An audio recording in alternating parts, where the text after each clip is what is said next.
ஆண்டவன் அறிய நெஞ்சில் ஒரு துளி வஞ்சம் இல்லை.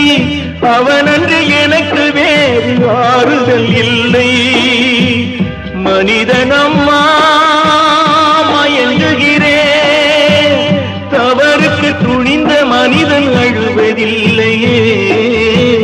தவறியும் வானம் மண்ணில் விழுவதில்லையே. நல்லவர்க்கெல்லாம் சாட்சிகள் ரெண்டு, ஒன்று மனசாட்சி, ஒன்று தெய்வத்தின் சாட்சியம்மா. நம்பிக்கை வைத்து கல்லையும் பார்த்தால் தெய்வத்தின் காட்சியம்மா. அதுதான் உள்ளத்தின் காட்சியம்மா, அதுதான் உண்மைக்கு சாட்சியம்மா.